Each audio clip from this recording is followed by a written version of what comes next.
Ja, jeg vet at jeg gikk et par minutter over tida. Jeg beklager det, men noen ganger kommer jeg til å gjøre det. Nå har det likevel gått over 15 minutter. Så når det har gått 15 minutter, så vil jeg sette pris på om dere allerede sitter og er stille. Takk. Ok, så jeg fikk et spørsmål om dette med glatthet av kurver. Så kravene for at en parametrisering av en kurve som er parametrisert på en bestemt måte skal være glatt, er en at denne vektorvaluerte funksjonen er kontinuerlig deriverbar, og to at farten aldri skal bli lik null. Det kan godt hende at du har en glatt kurve, men akkurat den måten du har parametrisert kurva på, tilsier at den ikke skulle være glatt. Så la oss ta et eksempel.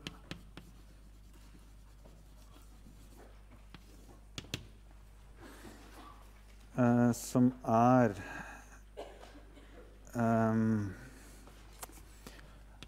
R-vektor av t lik skal vi se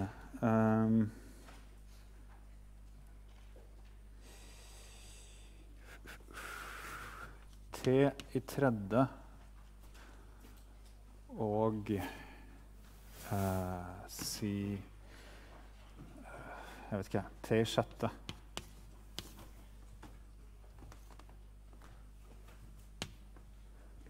Så her er altså denne er opplagt kontinuerlig deriverbar.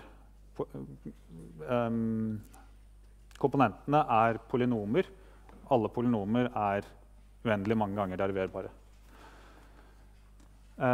Vi kan derivere den. Det er vektor dt. Det blir da 3t i annen, 6t i femte. Så merk at når t er lik 0, er dr-vektor dt av 0. Det er 0, 0.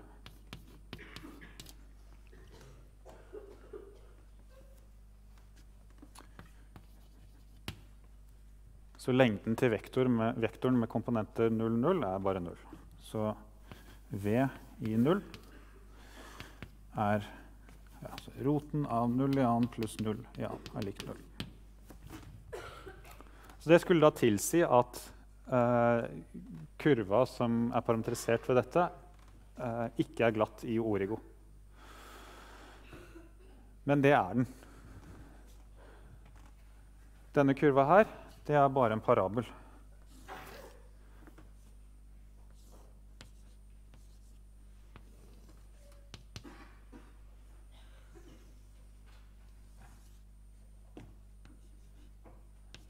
Så dette er kurva R lik R-vektor av t. Og her, i origo, er R-vektor av 0.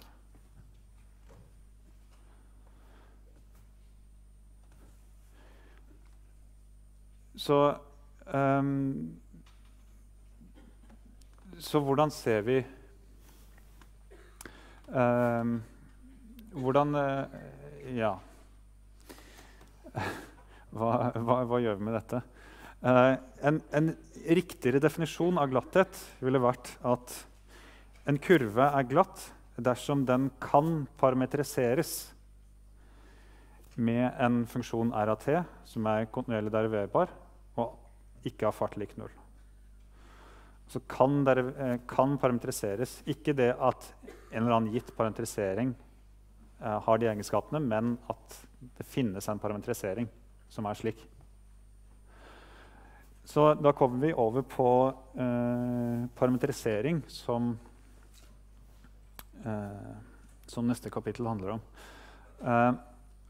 Men jeg kan bare si med en gang at så her kan vi la t være virksomhetstall i R. Så her kunne vi skrevet godt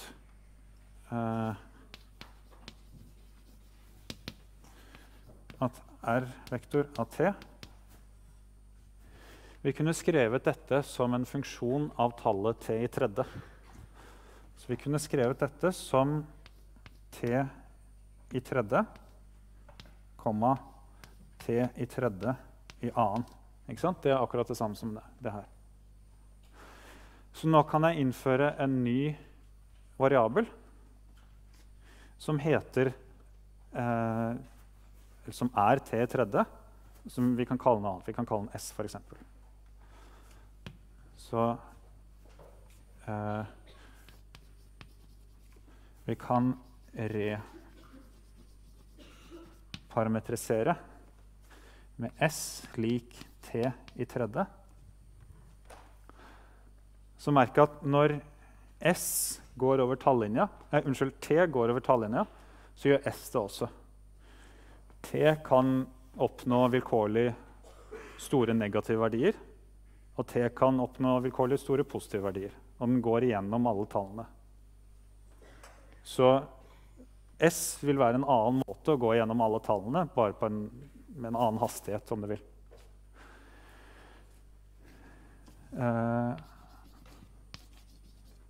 Å få da kurva, vi kan godt kalle den for noe annet, si p-vektor av s, lik da, her står det s, og s i annen.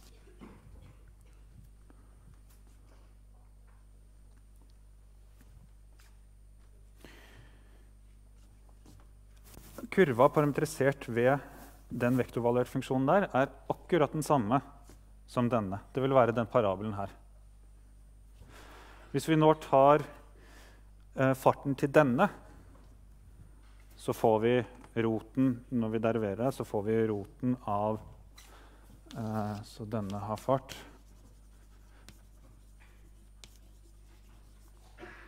Lengden av det p-vektor ds i punktet s, som er roten av derivert av s er 1 i annen pluss derivert av s i annen er 2s i annen. Dette er aldri lik 0.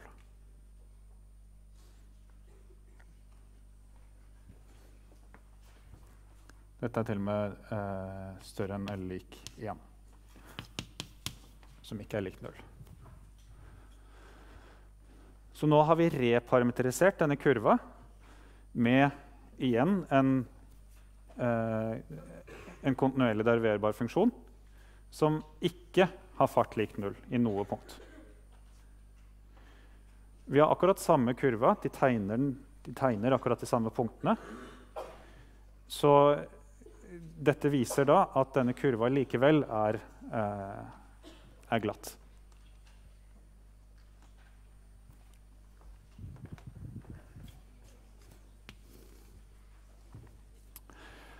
Så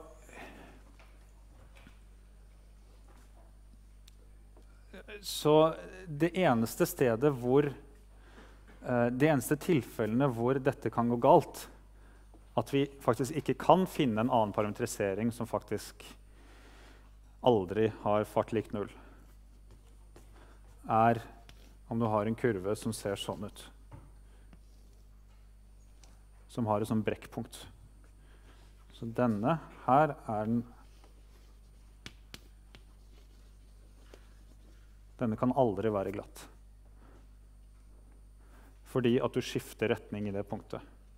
Så enhver parametrisering av denne kurva her vil enten ha en diskontinuitet i den deriverte her, eller ha fart lik 0 i det punktet. Du kan ikke finne en sånn parametrisering som vi gjorde, reparametrisering som vi gjorde det. Ok. Da går vi videre til kapittel 11.3.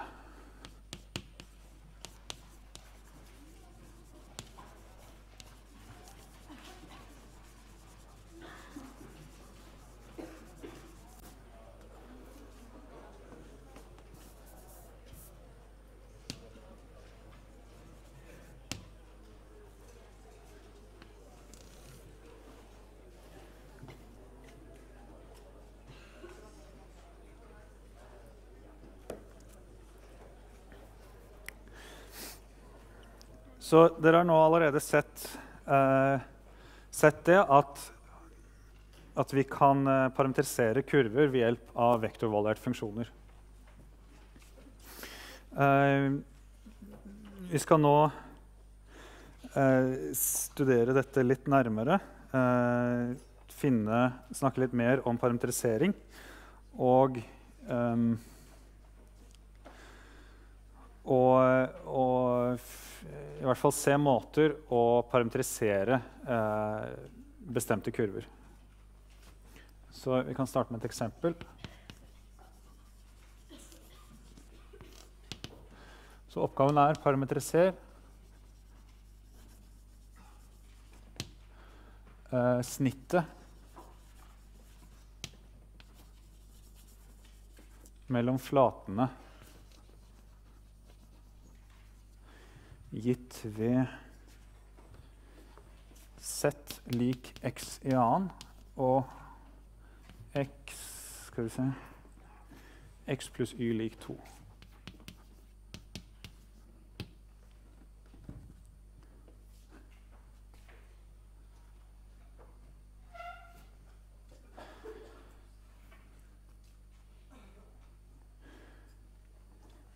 Så her har vi den første flaten her. Ok, igjen, hvorfor er det en flate? Vel, vi er i rommet, så vi har 3 frihetsgrader. Og dette er én ligning. Det setter ett krav til 3 punkter. Så vi får 3 minus 1 er 2. Vi får et todimensjonalt objekt, som er en flate. Samme her. X pluss y lik 2. Det er en ligning. Vi har 3 frihetsgrader. Så vi får 3 minus 1 er 2 todimensjonalt objekt, en flate. Vi skal nå kreve begge to samtidig, både dette og dette. Dette vil være snittet mellom de to flatene, så alle de punktene som ligger på begge flatene. Vi vil da få et objekt som er endimensjonalt en kurve. Og det ser man intuitivt igjen ved at vi fremdeles har 3 frihetsgrader, x, y, z. Men vi har nå 2 ligninger, 2 krav som vi setter. Så vi får 3 minus 2 er 1. Vi får et endimensjonalt objekt. Og et endimensjonalt objekt er en kurve. Så det gir mening at dette sammen skal bli en kurve. Så hvordan finner vi snittet mellom disse to flatene? Vel, dette er en annengradsflate. Det har noe med x, y, z i annen å gjøre. Så hva slags flate er dette? Hva kalte vi denne typen flate for?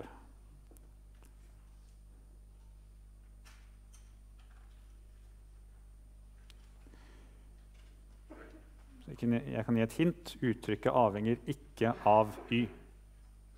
Avhenger bare av x og z. Så da har vi et sylinder. Sylinder er en flate som er på formen en form som bare avhenger av 2 av frihetsgradene våre. Så noe lik x i annen, det er en parabel. Så i ZX-planet så tegner dette en parabel. Så hvis vi da tegner, skal vi se,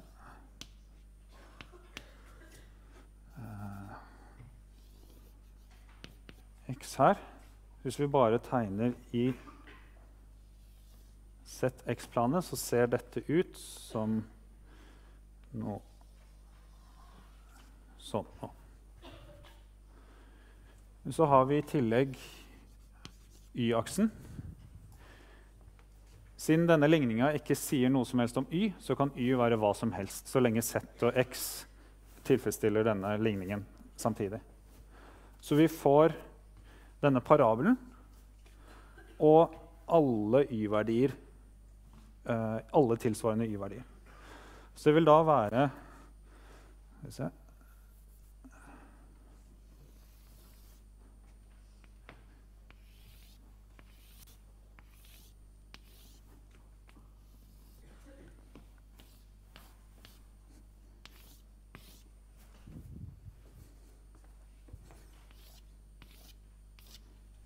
liksom en sånn parabel som går langs y-aksen.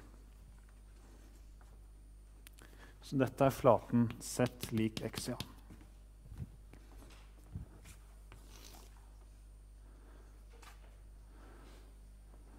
Hva med denne? X pluss y lik 2. Hva slags flate er det?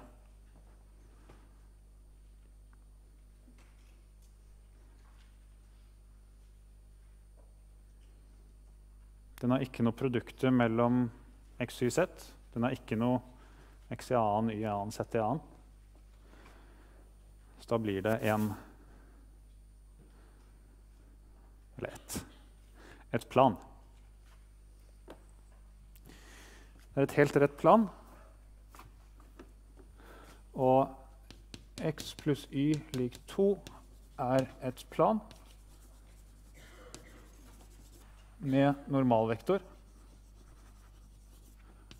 En vektor lik koeffisientene til x, y og z, som er 1, 1 og 0. Det står på en måte 0 ganger z her.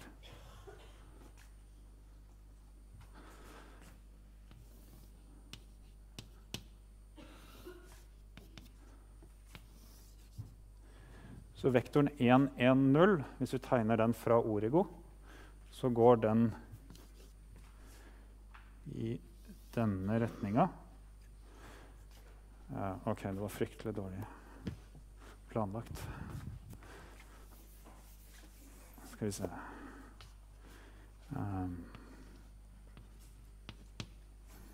Så tegner x-aksen sånn, y-aksen der. Så går den diagonalt her. Det er en vektor. Men det var ikke dårlig planlagt. Glem det. Ok, så dette skal være en normal på dette planet. Og ja, man kan si at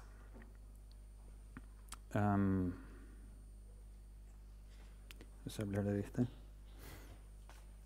Ja.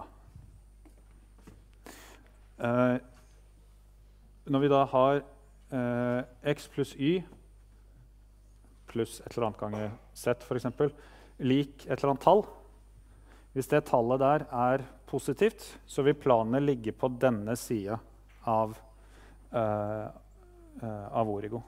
Hvis det hadde vært negativt, så vil den ligge på andre siden. Siden 2 er et positivt tall, så ligger planet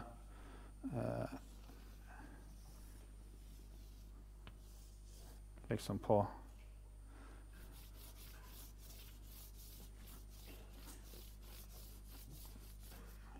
samme side av Origo som n peker.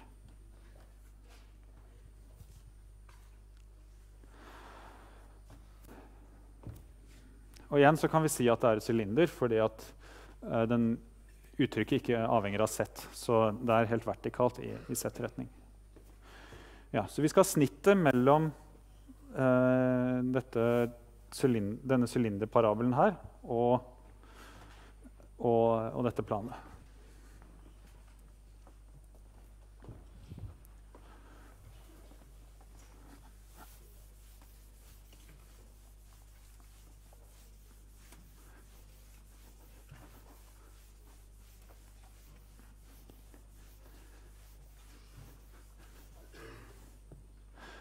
Og jeg skal først bare foreslå en parametriseringsverdi, og så ser vi at det fungerer.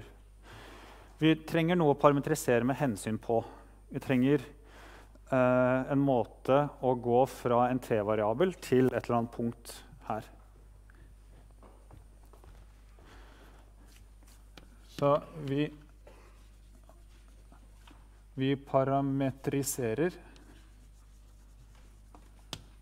med hensyn på t lik x.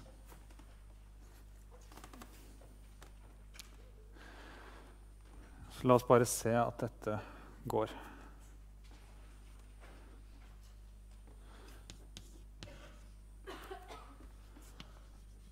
Så da får vi første ligningen her sier at z er lik x i annen. X har vi kalt t nå, så z er lik t annen.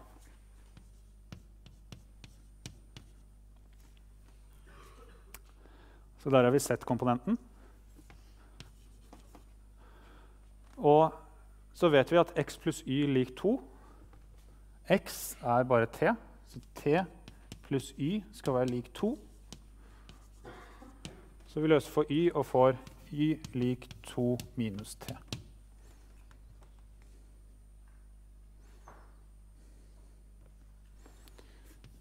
Så altså er, nå kan vi skrive ned svaret, r-vektor av t med komponenter, vi kan godt skrive den på basisform, x-komponenten skal bare være t, t ganger y-vektor. Y-komponenten skal være 2 minus t, pluss 2 minus t ganger j-vektor, og z-komponenten skal være t annen. T annen k-vektor.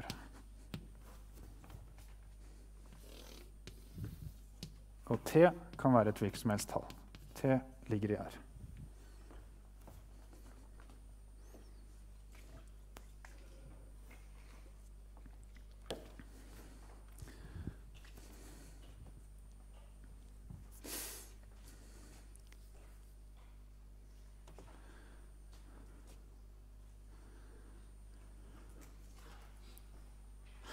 Så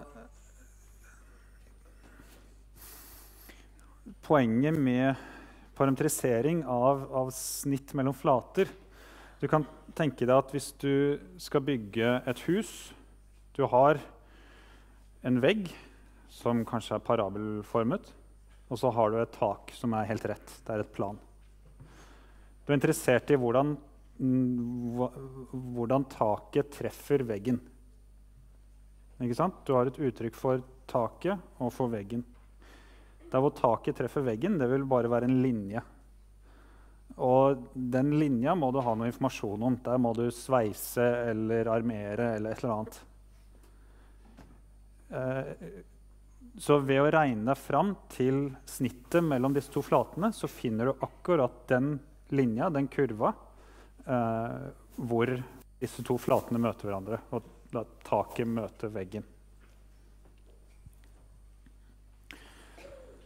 Så det jeg har gjort der, er å velge en bestemt parametrisering. Jeg har sagt at, for enkelhets skyld, at den t-parameteren vår, tid, bare skal være x. Og så kommet fram til hva y og z-komponentene må være. Så, ja.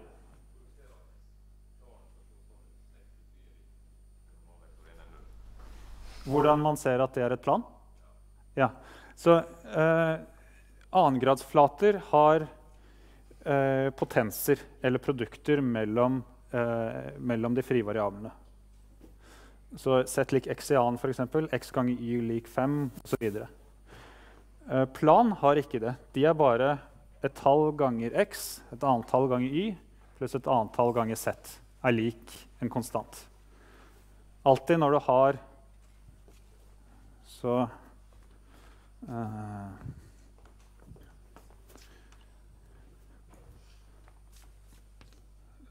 a ganger x pluss b ganger y pluss c ganger z lik d.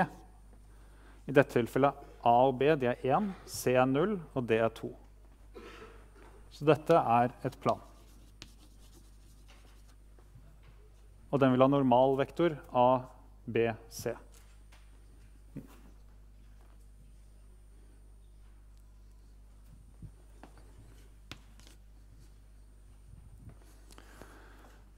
Hva mer? Ja, ok.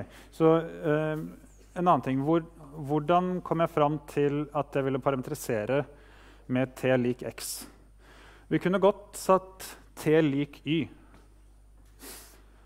Så hva ville vi valgt da? Sett y lik t. Den første flaten her avhenger ikke av y, så det er vanskelig å få noe mer informasjon med en gang fra den her. Mens her opptrer y. Så da ville vi fått x pluss t lik 2. Vi løser med på x, så får x lik 2 minus t. Ok, så da har vi funnet x og y. Vi vet x, så da kan vi putte inn her. Fått z lik 2 minus t i annen. Da har vi funnet både x, y og z. Så det er en annen parametrisering av kurva. Hva hadde nå skjedd om vi hadde satt z lik t? Ok, z opptrer bare her, så da hadde vi fått t lik x i annen. Så x i annen er alltid et positivt tall, så t kunne da ikke fått lov til å være negativ. Så x måtte da ha vært roten av t. Og hvis vi nå setter inn her og løser for y, så finner vi fram til at vi bare får med oss halve denne kurva. Vi får bare de som tilsvarer positive t.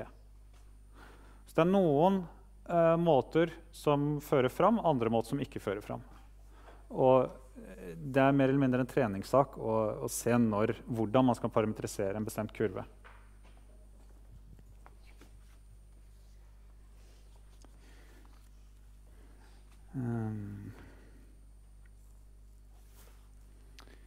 Ja.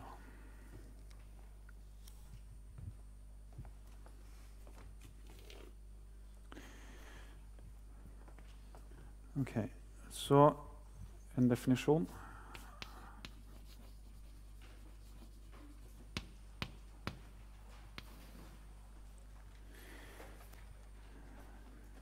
Så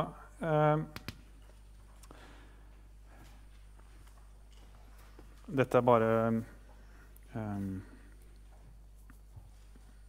ja, noen ord som gjør det enklere å snakke om kurver.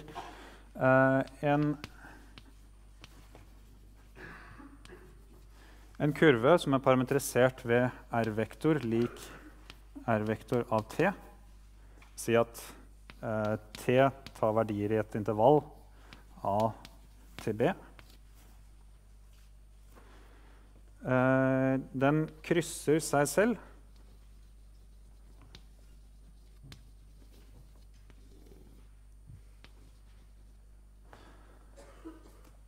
Om r-vektor av et eller annet tall t1 er lik r-vektor av et annet tall t2 for t1 som er ulik t2.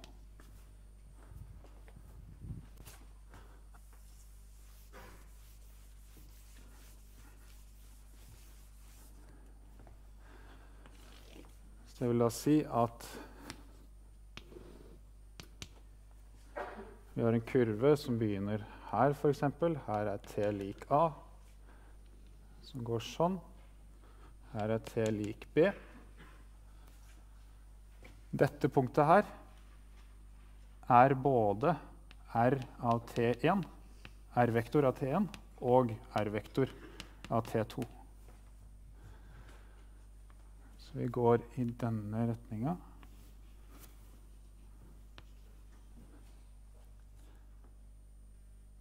Så vi starter i t lik a, kommer til dette punktet, er t lik t1, går videre, så ved et senere tidspunkt t2, så kommer vi til akkurat samme punktet.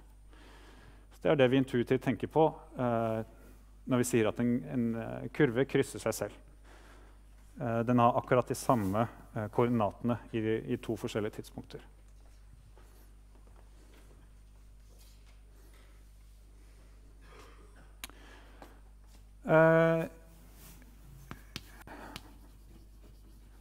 Kurva er lukket.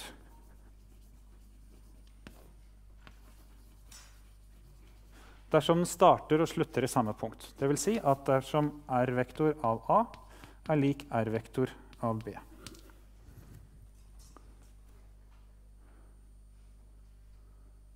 Så det betyr da at dette punktet og dette punktet er akkurat det samme.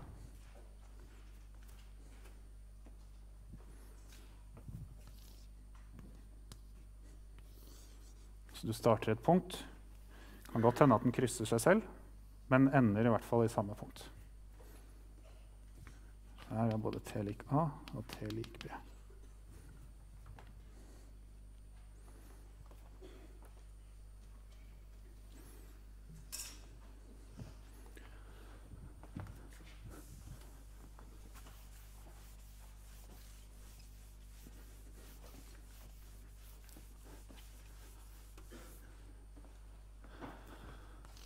Og til slutt, kurva er en enkel, lukket kurve.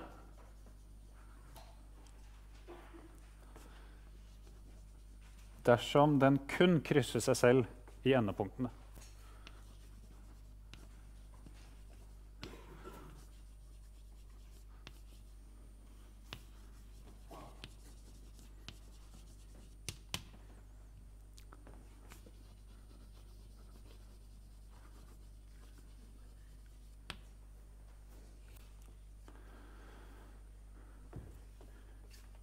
Så her kunne vi for eksempel gått denne retningen. En enkel lukket kurve.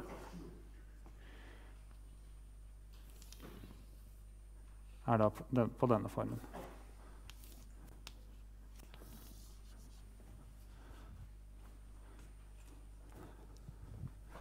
Eller den kan gå andre veien.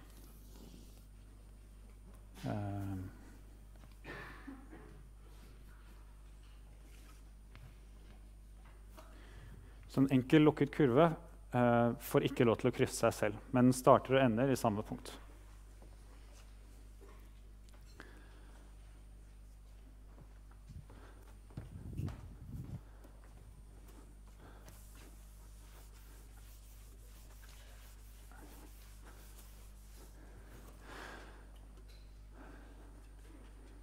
Så merk her at den eneste forskjellen mellom disse to kurvene, altså de er forskjøvet litt og forvrenklet, men den eneste reelle forskjellen er at denne går mot klokka, denne går med klokka. Det er orienteringen til kurva. Orienteringen til kurva er den eneste essensielle forskjellen mellom disse to og to vilkårlige, enkle lukkede kurver. Altså den ene kan se ut som en ellipse, den andre som en firkant. De vil ha forskjellig form, men du kan tenke deg at du kan forvrenge og fordreie kurva slik at de ser like ut, men du kan ikke forvrenge dem og fordreie dem uten å snu dem helt om de har motsatt orientering. Så orienteringen er virkelig den viktige egenskapen som skiller denne fra denne kurva. Så her skulle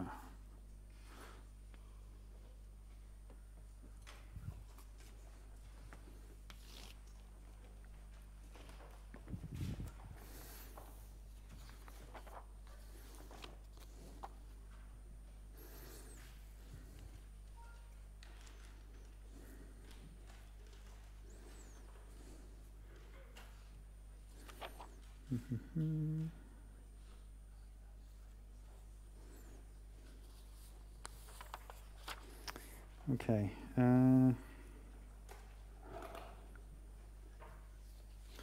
Så ja.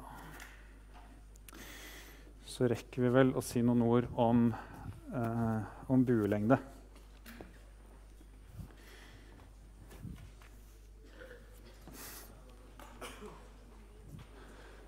Så vi lar nå skal vi se, buelengde.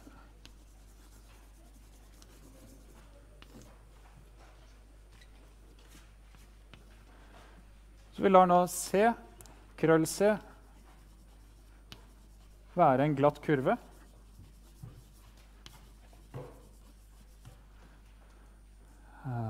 Ja.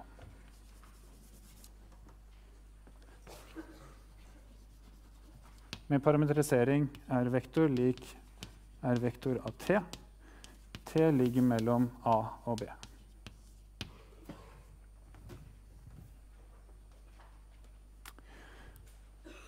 Så det jeg skal si nå har dere egentlig sett allerede. Det er bare en litt annen formalisme, en litt annen måte å skrive det opp på. Så dette kan være en kurve i planet, i R2, eller en kurve i rommet, i R3. Og så har vi lyst til å finne en måte å måle lengden, altså buelengden til den kurva her.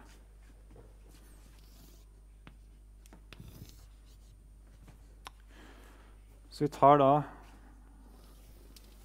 si at den ser sånn ut, så deler vi den opp i endelig mange stykker. Så her er t lik a, her er t lik b. Så starter vi t lik a, og så legger vi til punkter, forskjellige t-verdier. Sånn. Trekker en rett linje mellom dem.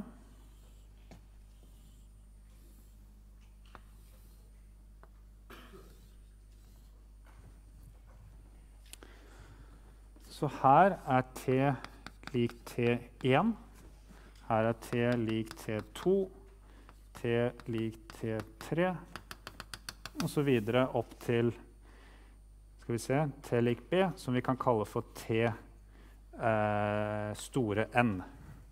Og a blir da t0.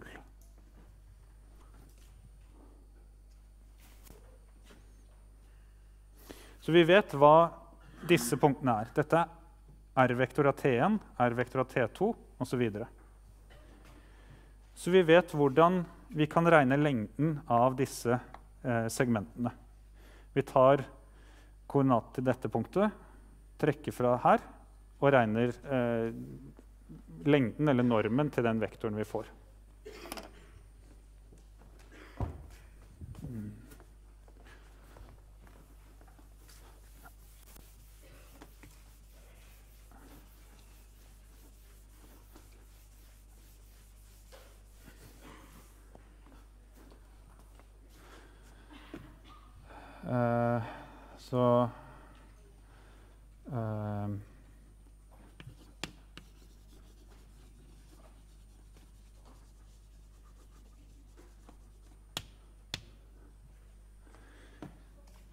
Approksimasjonen, ja.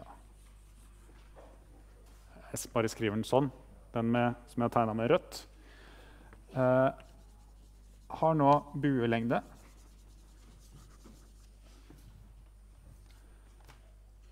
Så det vil være lengden av det første segmentet, det er r-vektor av t1 minus r-vektor av t0, og lengden av den vektoren, pluss r-vektor av t2 minus r-vektor av t1, pluss og så videre opp til lengden av r-vektor av t store n minus r-vektor av t store n minus 1.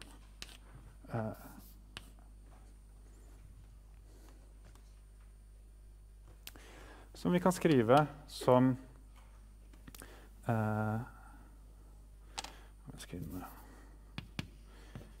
sum, skal vi si, k går fra 1 til n av lengden av r-vektor av t k minus 1 minus r-vektor av tk.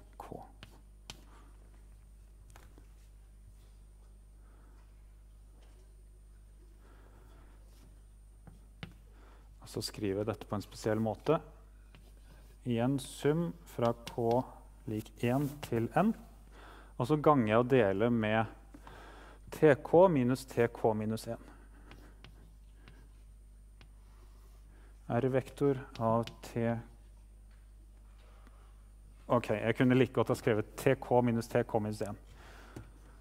Det har ikke noe å si hvilken man tar først. Den ene er bare negativ av den andre, og samme lengde. R-vektor av tk minus r-vektor av tk minus 1. Delt på tk minus tk minus 1. Ganger tk minus tk minus 1.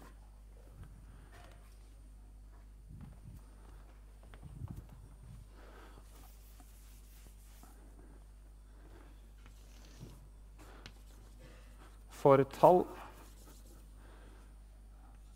a lik t0, mindre enn T1, mindre enn og så videre, mindre enn Tn minus 1, mindre enn Tn, som er lik B.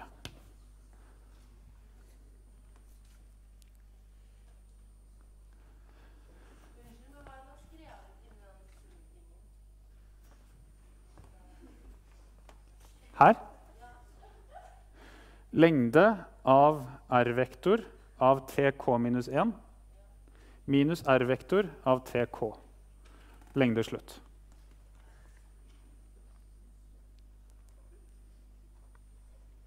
Så jeg ganget og delt på TK minus TK minus 1 på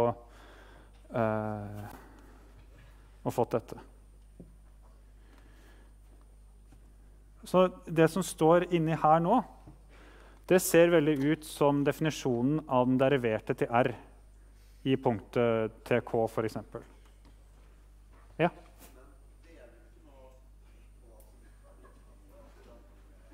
Ja.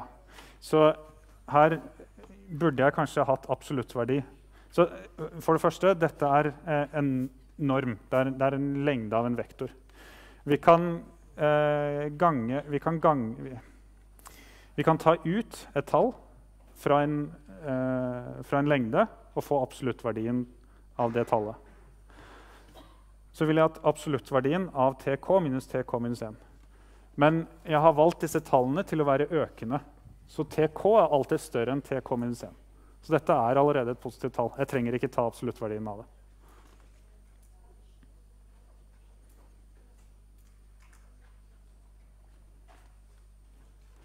Ok, så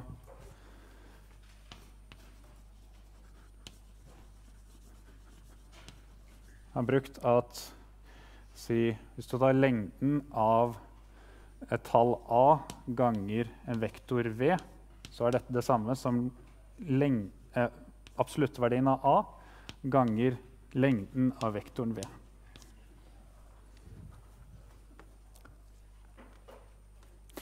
Så dette, som jeg sa, det som står inni lengden her, det ligner på dr-vektor dt i punktet TK. Så nå kan jeg ta en formell grense når vi tar flere og flere av disse punktene, T0, T1, T2 og så videre.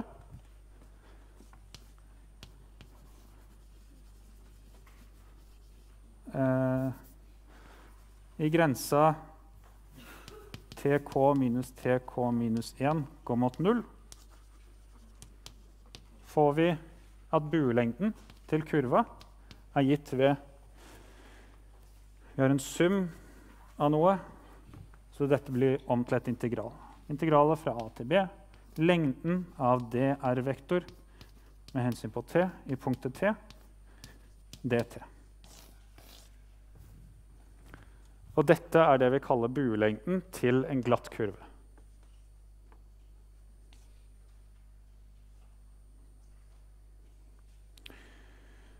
Og der var vi ferdig. Er det noen spørsmål? Nei? Ok, da ses vi på fredag.